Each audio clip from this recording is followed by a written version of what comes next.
Hello everyone, I hope you're hungry. Welcome to episode 5 of the Truth and Art series. I am your guide today, Connor Fowler, joined again by co-host Antoni. Hello everyone, hope you're well.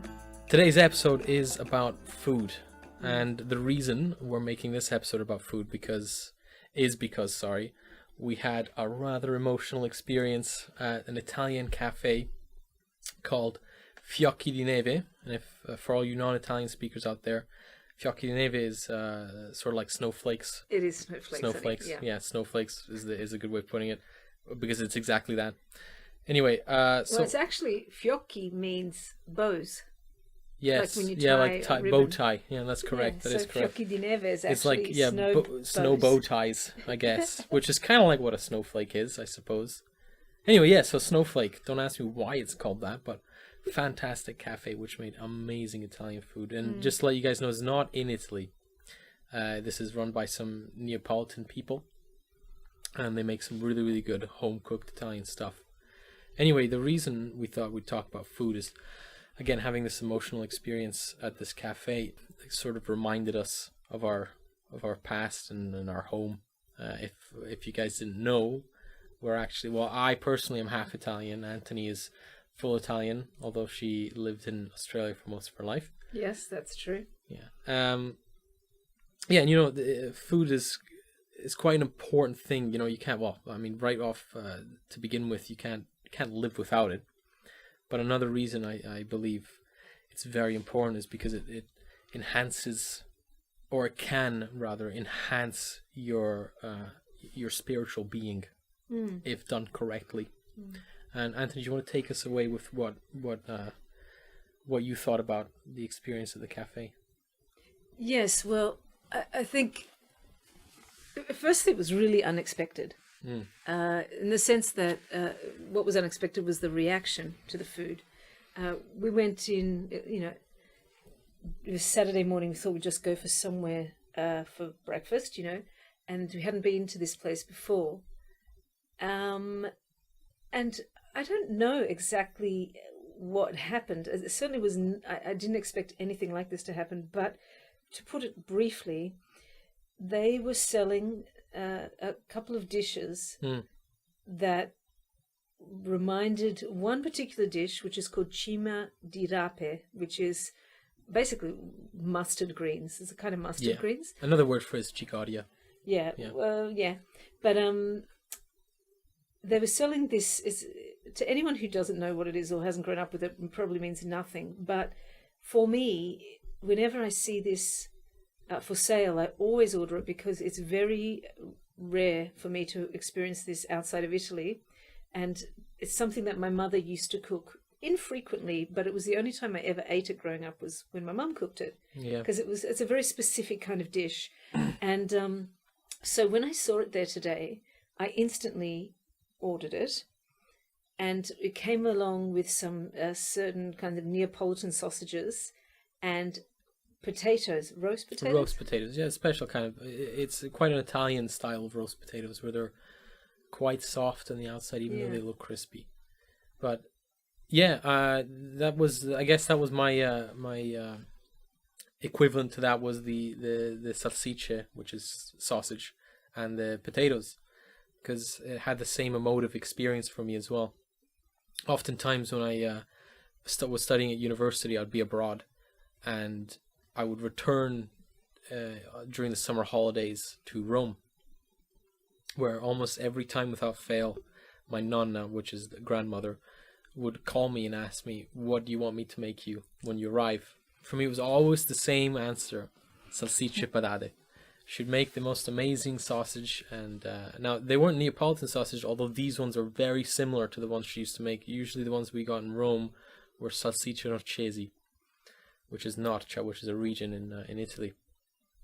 And they would have this very particular flavor, because Italian sausages, I don't know if you guys are from the UK or anywhere else in the world, a lot of times here in the UK, the sausages they make are sort of oatmeal-y, quite soft, and don't get me wrong, they're amazing for a morning roll, but the Italian ones are much meatier. Maybe you guys are more familiar with those kind of sausages where they're quite meaty. So Italian sausages are similar. And essentially, you should just bake them in a tray all together, potatoes on the bottom, sausages on the top.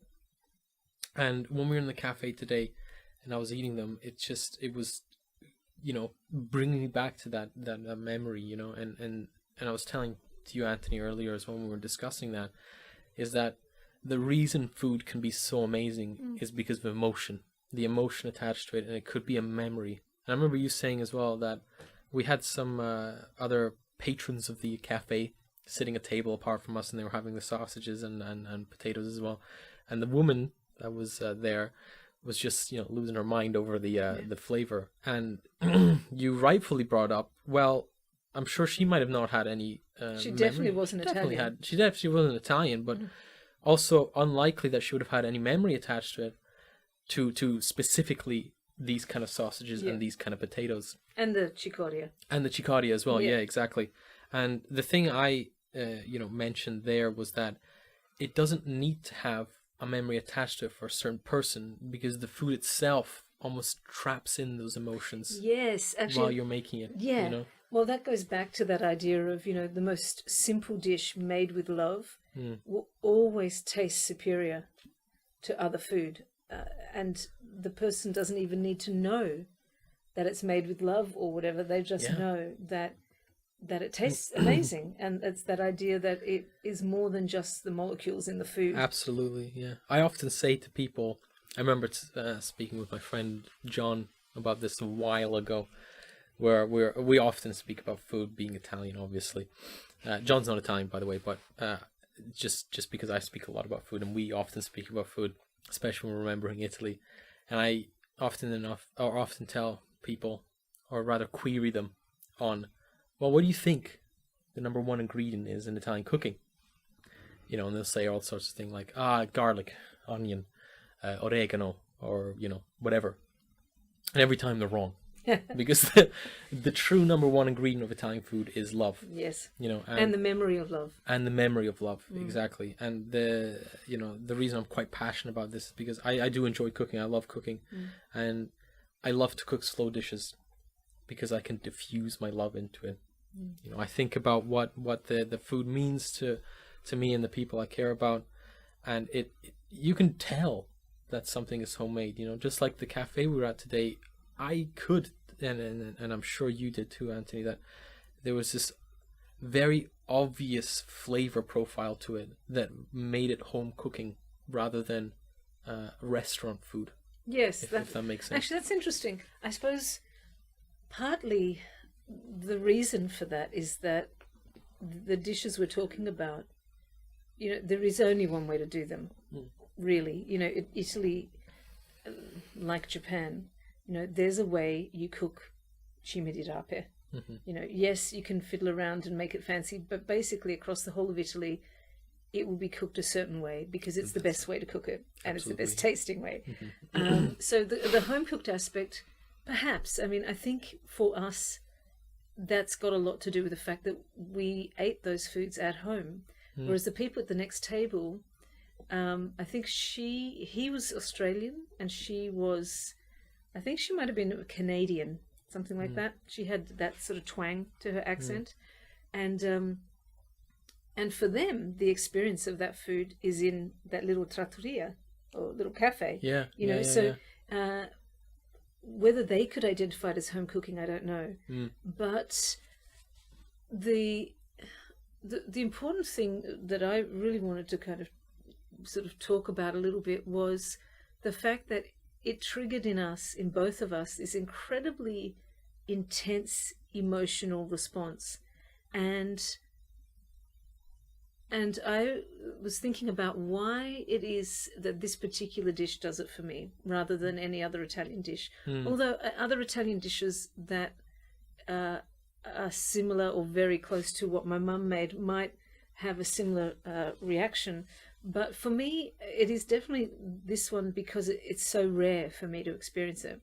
It's not something that I find in every Italian restaurant or even wherever. So, but also the fact that it seemed to happen really so intensely, so spontaneously, that it brought up for me another question. And before I say what the question is, I also want to mention that then told the waitress, who was from Calabria, which is in the south of Italy, when she came up and asked, did you enjoy the food and so on, and Connor, you said, actually, it kind of made me feel a bit emotional because it's exactly what I would eat when I'm at my nonna's house. Yeah, and then I also said, it reminds me so completely, this is exactly how my mother used to make this particular vegetable.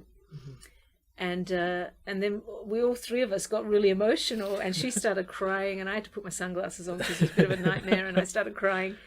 And what that made me realize was that I miss the emotional openness of my culture. Now, from my accent, you can tell that I grew up in Australia, so my culture isn't purely Italian. And it is odd. I didn't grow up in Italy. I grew up in Australia in a what is ostensibly a British culture. And when I mentioned it to the waitress, and I said, it's so strange, but it gives me a yearning for Italy, even though I never grew up there. And she herself mentioned that she didn't grow up in Calabria. She grew up in the north of Italy. But whenever she's in Calabria, she has this yearning that and this feeling of, this is my home, even though she never grew up there. And so it really has brought to my mind a question that I didn't even know was a question until we had this experience this morning, which is, are we in denial of our roots?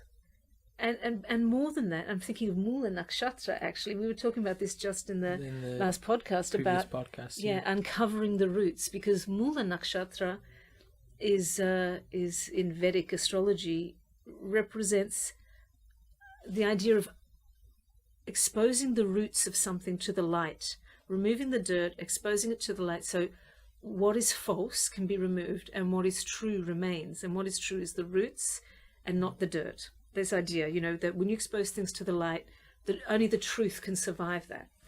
And it really has made me question whether I'm in denial about being Italian, if that makes sense. Is it being in denial about what it is, about my own cultural background, my ancestral truth and history. Because we haven't been talking about living in Italy or moving back to Italy or any of those things. No, not at all, and yet today's experience has totally just stopped me in my tracks. Yeah. No, I tend to agree with that, and in fact, I will agree with that. It is certainly not something I've been thinking about for a while. And to give you guys some context as well, like Antoni, I didn't grow up in my home countries, at least not for a long time. Me being half Italian, half Scot, but I actually grew up in India, and my accent certainly doesn't show I'm either Scottish or Italian. But yeah, so my upbringing was in a developing country. It was a massive country, India, and it is an incredibly diverse country, and the kind of culture that exists there differs between state to state. So I've always been sort of thrown between different cultures, different roots, trying to understand what it's like to be how to live in this world, if that makes sense. It's a question that I think a lot of people ask, and it's not an easy one to answer, because firstly, I guess you got to know who you are, and then you get to know how to interact with the world because you know who you are. And these questions of origin, let's say, and root, and they're becoming more prevalent because we live in a more connected society. It's harder for people to, unless of course you've been in a country or in a city or in a place for your whole life. It's obviously easy to relate to it. But I go back to Rome, and the only people who truly recognize me as Italian is my family. You go outside and it's a bit harder because I have very northern features. And when I mean northern, I mean northern European. So yeah, it's some great points that you raise, especially when it comes to the emotive aspect of it. Like, where does my emotions and feeling lie? Do they lie within me, or are they connected to a place or, which is what I really believe, is that it's both, you know? Yes, but I suppose what's triggered this is, in a way, what we're asking is there a hidden truth in food? And in particular, the food that reminds you of your mother's cooking, good or bad, of course, it brings you back to one place, which is your roots. Again, good or bad. The experience may have been great, may have been not so great. But the point is, it brings you instantly back to the genetic line. And it makes me question whether you can really know who you are without really dealing and getting into the ancestral roots of who you are. So if I have an experience like that where I go and eat some food and I instantly just want to start crying and I feel this terrible nostalgia and I feel displaced, then that awakens me to the realization that I do not feel whole within myself. There's some truth that you're not looking at. Or maybe I'm thinking also there may be some part that is not fully nurtured, and therefore it can't grow up into maturity, right? Yeah, fully. Even incorporate it into yourself, like you sort of hold it at a distance because it's got too much attachment, and that can be any that can be any kind of attachment, whether it's emotional or experiential or just purely rational, and I think it's got, it certainly unearths, or rather has unearthed, some things for us that we haven't chosen to look at, unconsciously or consciously. Yeah. So where does that leave us? I mean, that's a great question. The truth in food, or the hidden truth in food. I think there's something really, really, really important in that, because the people that were running that place, they ate that food every day. They clearly did not feel disjointed or separated from their Italianness. But then they're fully Italian. Technically speaking, my blood, let's put it that way, is fully Italian. Like you, though, I grew up in a different country, in a different culture.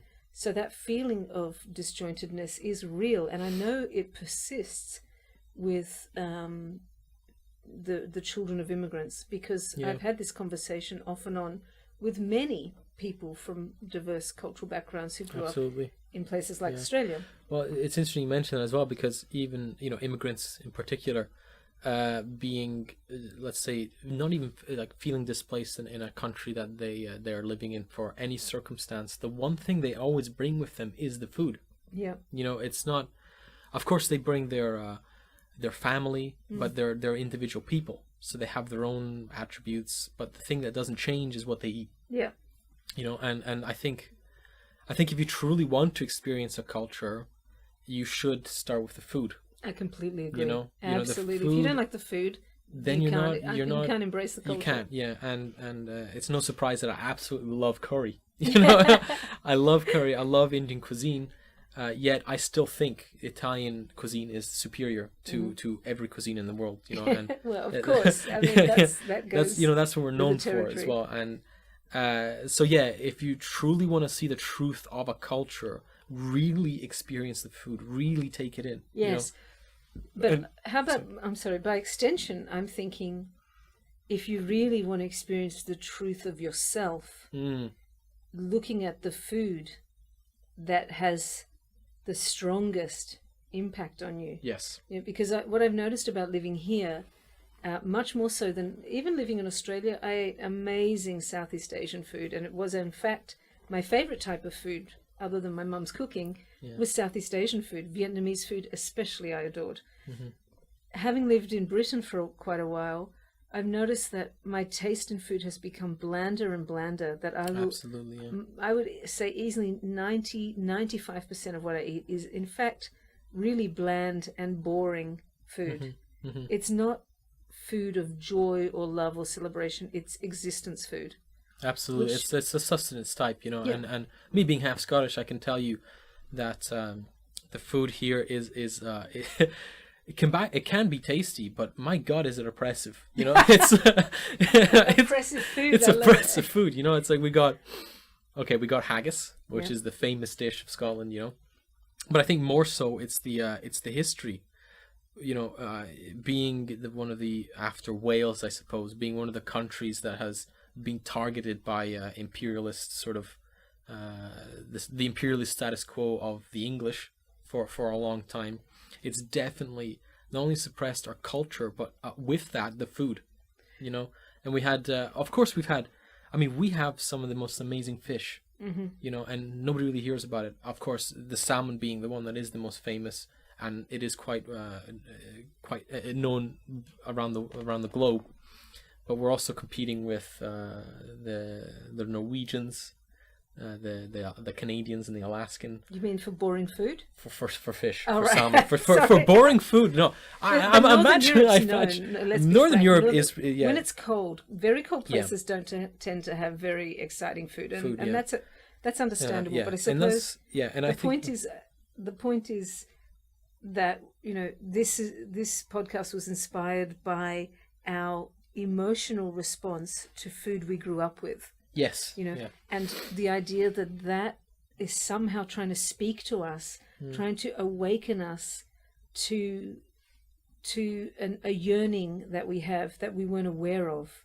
Yes. That to me is the thing that was the most shocking thing about the whole experience, was being so utterly unaware of the yearning that was deep in the ground. Yeah. You know, and it was exposed to the light by eating this particular food. Yeah, absolutely. And I think, no, you make some really good points, you know, and I think that's an important takeaway for you guys is, you know, try, you know, I implore you guys to go out, try something from your home. If you're not living there anymore, try and cook something and be emotive. You know, love it. Love what you're doing in the moment, and you'll see that your food tastes different. You'll know it. So yeah, I think that's all we have time for today, guys. Bon appetit. Good God. Have a lovely day.